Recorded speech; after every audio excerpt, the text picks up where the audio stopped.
போல கூறுவது கதை போல கூறுவதால் அது சிறுவர் மனத்திலே தன்னம்பிக்கையை வளர்க்கிறது. குழந்தைகளுக்கு எதை எழுதலாம் என்பதை தெரிந்து கொள்வதை விட எதை எழுதக்கூடாது என்பதை தெரிந்து கொள்வது மிகவும் அவசியம். வள்ளியப்பா இதை மிகவும் வற்புறுத்துவார். குழந்தை எழுத்தாளர்களுக்கு சொன்னதையே ஒரு தவறான கருத்துக்கள் குழந்தைகள் மனதிலே படிந்துவிடக்கூடாது என்பதற்காக இந்த கருத்தை அவர் அடிக்கடி அதை வலியுறுத்துவார். சிறுவர் மனத்தை பாழ்படுத்தும் செய்திகளை பற்றி எழுதவே கூடாது. மேற்கு ஜெர்மனியில் கொலை, கொள்ளை, இனவேற்றுமை பற்றி எழுதப்பட்டிருக்கும் சிறுவர் நூல்களை தடுப்பதற்காக ஒரு அமைப்பையே உருவாக்கியிருக்கிறார்கள்.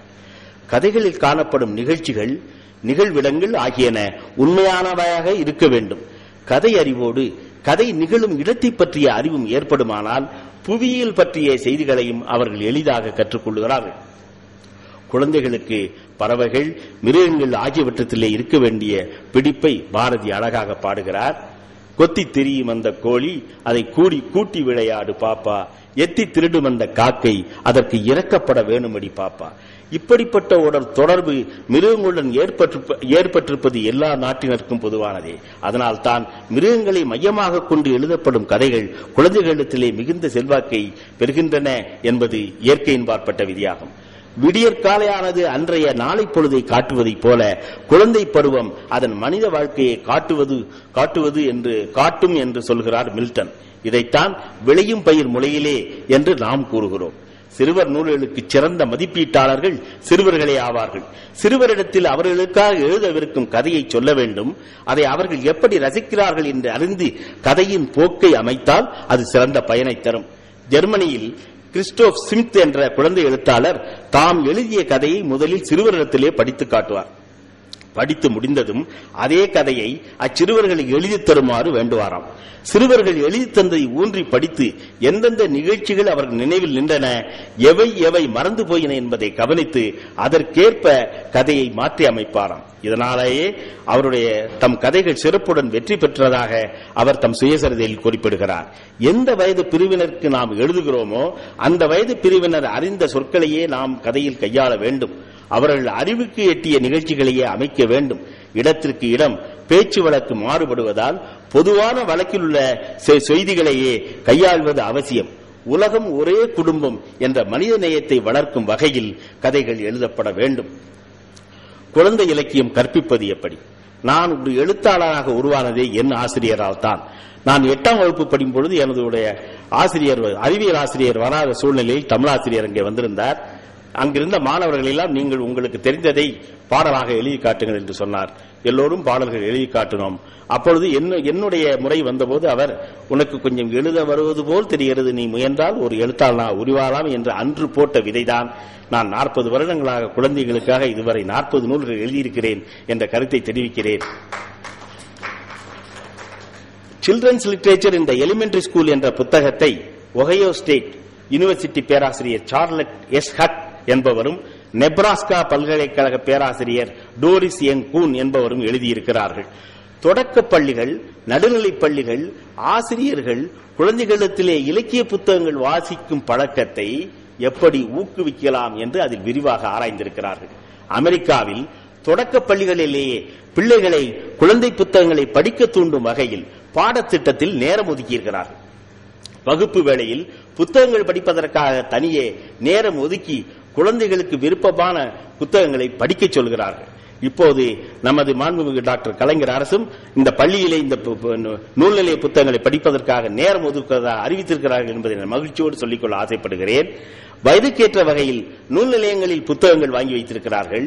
நூல் நிலையங்களுக்கு புத்தகங்கள் வாங்குவதற்கு ஆசிரியர், நூலகர், பெற்றோர் ஆகிய 3 கொண்ட குழுவை அமைத்து அவர்கள் பரிந்துரைப்படி நூலகரே புத்தகங்கள் வாங்கும் பணியில் ஈடுபடுகிறார்.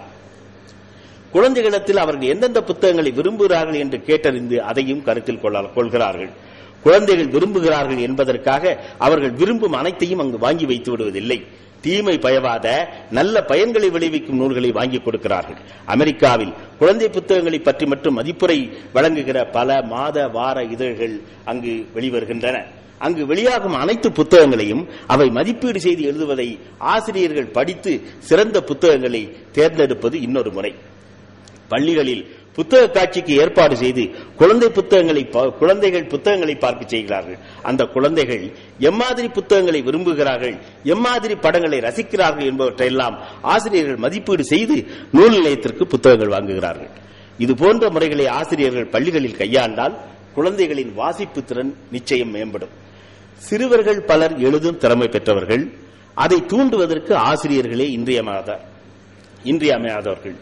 குழந்தை பத்திரிகைகளும் இந்த பணியை சிறப்பாக செய்கின்றன. பிருந்தாவன கவியரங்கம், கதையரங்கம் என்று கோகுலம் மாத இதழில் 2 பகுதிகள் அமைந்துள்ளன. அவற்றில் எழுதுபவர்கள் அனைவருமே கோகுலத்தின் வாசகர்களாகிய சிறுவர்களே.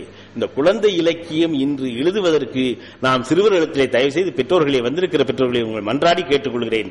அவர்களுக்கு எழுதுவதற்கான ஊக்கத்தை நீங்கள் அவசியம் பழக்க வேண்டும். நிறைய பேர் குழந்தை எழுத்தாளர்கள் உருவாக வேண்டும். குழந்தை எழுத்தாளர்கள் உருவாகி குழந்தைகளை நெறிப்படுத்தினால்தான் ஒரு நல்ல சமுதாயம் உருவாகும் என்பதை உங்களிடத்திலே நான் வலியுறுத்தி சொல்ல ஆசைப்படுகிறேன். சிறுவர்கள் நியூயார்க் நகரின் பள்ளி ஆசிரியர் ரிச்சர்ட் லீவிஸ் உலகெங்கிலும் உள்ள குழந்தைகள் எழுதிய 3000 பாடல்களை சேர்த்திருக்கிறார். அவற்றுள் 200 பாடல்களை தொகுத்து புத்தகமாக வெளியிட்டிருக்கிறார். அவற்றில் 11 வயது நிரம்பிய ஆஸ்திரேலிய குழந்தையின் பாடலை பாருங்கள்.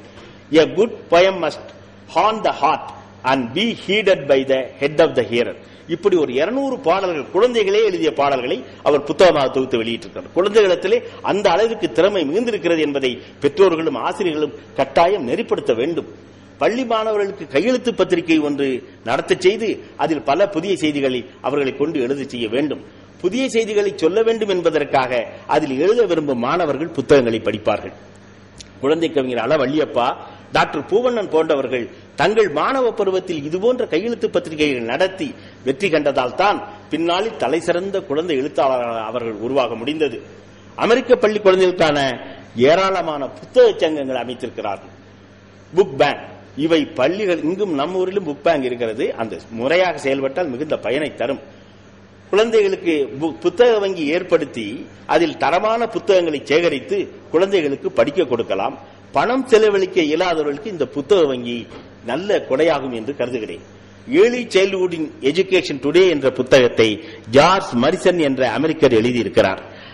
அதில் ஆசிரியர் பலரின் அனுபவங்களை அவர்கள் வாயிலாகவே சொல்ல வைத்திருக்கிறார். அந்த அனுபவங்களை எல்லாம் நோக்குகிற பொழுது ஆசிரியர்களுக்கு முக்கியமான தகுதி பிள்ளைகளின் அன்பை பெறுவதுதான் என்பது புலனாகிறது. லாரி ஜோன்ஸ் என்ற ஆசிரியை பிள்ளைகளிடத்திலே அன்பை வளர்த்துக் கொண்ட விதத்தை விவரிக்கிறார். அவர் கால் ஊனமுற்றவர். அவருக்கு 2 கால்களுமே ஊனம். ஊன்றுகோல்களின் துணையோடு நடப்பவர். தம் பாட்டின் மந்திர சக்தியால் பிள்ளைகளை கவர்ந்து தன்வயப்படுத்தி வைத்திருப்பார். தம் கால் ஊனத்தையே பிள்ளைகளுக்கு வேடிக்கையாக காட்டுவோம். உங்களுக்கெல்லாம் பிள்ளைகளுக்கு தெரியும், இந்த மாதிரி சில நேரங்களில் இந்த குழந்தைகள் அப்படி நடந்து பார்த்து இந்த ஊனமுற்றவர்கள் நடக்கிற மாதிரி எல்லாம் சில நேரம் நடந்து காட்டி விளையாடுவார். அது குழந்தை உள்ளம், தவறான இது இல்லை. அந்த மாதிரி அந்த பிள்ளைகள் நடக்கும் என்பதால் வகுப்பில் தம் ஊன்றுகோல்கள் ஒன்றை ஓரத்தில் சாய்த்து வைத்துவிட்டு ஓர் ஊன்றுகோலை மட்டும் பிடித்துக் கொண்டு வளைந்து வளைந்து நடப்பார். எங்கே இதுபோல் நீங்கள் நடக்க முடியுமா என்று நடந்து காட்டுங்கள் பார்க்கலாம் என்று மாணவர்களை பார்த்து கூறுவார். இது குழந்தைகளுக்கு மகிழ்ச்சி அளிக்கும். குழந்தைகளிடத்திலே உள்ள திறமைகளை வெளிக்கொணர்வது எங்கள் கடமை. அதற்காக குழந்தைகளை தினம் தினம் உற்சாகப்படுத்துகிறோம், புகழ்கிறோம், ஊக்குவிக்கிறோம். எங்கள் மாணவர்களும் தங்கள் முழு திறமையையும் வெளிக்கொணர்ந்து சாதித்து எங்களை மகிழ்கிறார்கள் என்று அந்த ஆசிரியர் கூறுகிறார். குழந்தைகளிடத்திலே வாசிப்பு திறனை வளர்ப்பது எப்படி? கூட்டு குடும்ப வாழ்க்கை முறை அமையும் பொழுது குழந்தைகளுக்கு கதை சொல்ல தாத்தா பாட்டி ஆகியோர் இருந்தார்கள். கூட்டு குடும்ப வாழ்க்கை முறை இப்போது அரிதாகிவிட்டது. ஆதலால் அந்த குறையை நிறை செய்ய வேண்டிய பொறுப்பு